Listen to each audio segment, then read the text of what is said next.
I know. Don't judge me. Welcome back, guys. My name is Gereese, and some people call me Reese, and I have been flying for the last 9 years. Today's video is going to be about commuting. Commuting is definitely going to be, commuting is a struggle. I have not met one person yet that said, "Oh, I love commuting," and if so, okay. So, anyway, let's get into it. I'm gonna use myself as an example. I work for a major U.S. airline. I have been, like I said, for the last 9 years. When I first became a flight attendant, I used to be based out of Oakland and I lived in Dallas. I would fly in the night before. So let's say my trip was on Friday, Saturday. I had a trip that started on Friday, a 3 day. It was from Friday, Saturday, Sunday, right? So I knew I would be away Friday, Saturday, Sunday. So I would report at, let's say I had a trip that report early in the morning, 5, 6 a.m. I knew there was no flight that can get me in to Oakland that early, so I would have to commute the night before. It's very important to know your commuter policy based off the airline that you work for. So I would travel in the night before, get a hotel room or a crash pad, whichever or. That's what a lot of us do.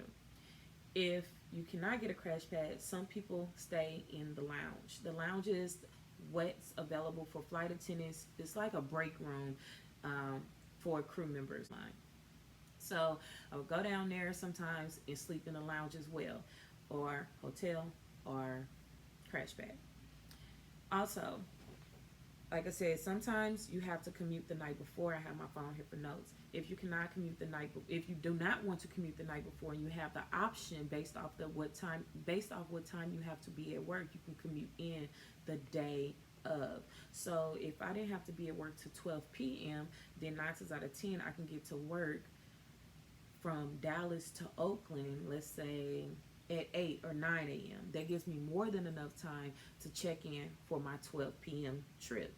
However, if I cannot get in that day, then I need to contact crew schedule and let them know what's going on. So one, for my airline at least, you have to book yourself for at least 2 flights or give yourself enough time to be listed for at least 2 flights.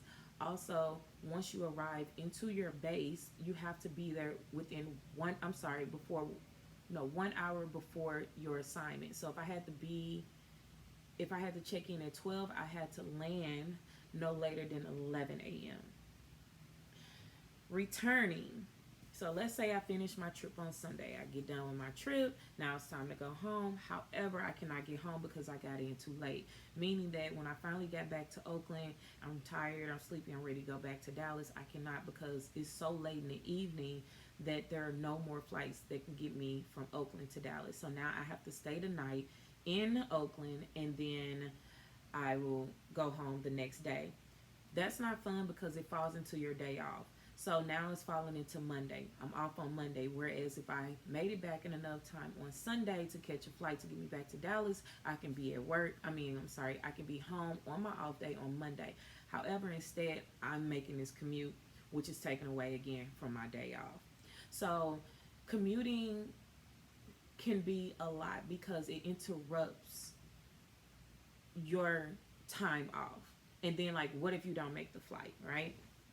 It's not fun at all. I remember days of like running from this destination, running from this gate, running from one gate trying to get to the other gate, and like it was too much stress for me. It's not for the weak, I'll tell you that much.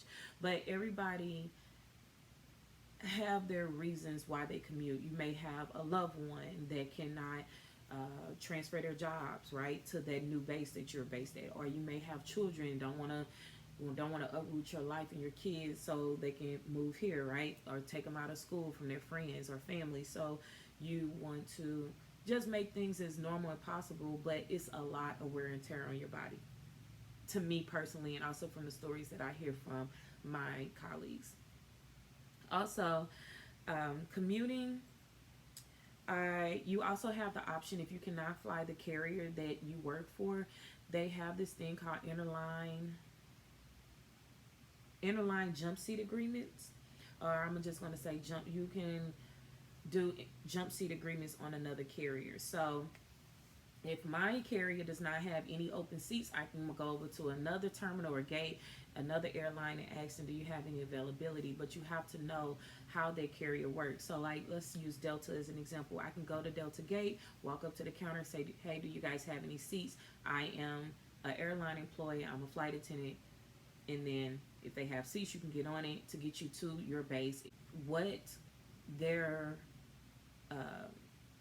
rules are. Every carrier is different. You just can't walk up to, let's say, like a JetBlue. I don't know if you can or not, but you just can't walk up to JetBlue or United. You have to go on the computer and list yourself. And then there's different websites that you will know about. Like, I think it's Staff ID 90. That's for employees only, and they give you a username and a password that's for your airline that will help you that can get you logged in and book yourself for that airline. And you don't pay anything for it either. If you don't make the flight, then it's okay. Also, we have this other app pilots and flight attendants use called Staff Traveler, and it lets you know the loads on a flight, so you can use that as well. For people that want to commute, I strongly and highly suggest that you for people that want to commute, I strongly and highly suggest that you use a crash pad or already have lodging arrangements. So whether you have a friend or family member or a hotel or a crash pad, because sleeping in the lounge, I mean, it is an option, but who wants to sleep in the lounge? Also, let's say that you're on call, right? So if you're on call, you are on call Friday, Saturday, Sunday. What if they don't use you for those 3 days? You're paying for a hotel every night. Whereas if you have a crash pad, you pay a monthly fee to stay in that crash pad. So it's more cost efficient to have a crash pad. I strongly suggest the earlier you can travel to your destination, do so you will not be stressed out, because it can be stressful not knowing if you're going to make the flight or not. And sometimes those flights can be delayed for numerous reasons. It can be for maintenance, it can be for weather, it can be for an emergency, it can be for numerous reasons. So you do not want to stress. Make sure you give yourself more than enough time to make your flight so you can get to work on time. So yeah, this is one of my first of many future videos. I miss you guys so much. And I've been saying, like, I need to come back, so I'm finally back. If I have not answered your questions, if you have any questions, please let me know. Drop it down in the comments. I am going to be on my P's and Q's, and I promise to upload new videos every week. That's a goal of mine. And yeah, so good luck. Hope to see you guys soon. And again, thank you so much for watching my video.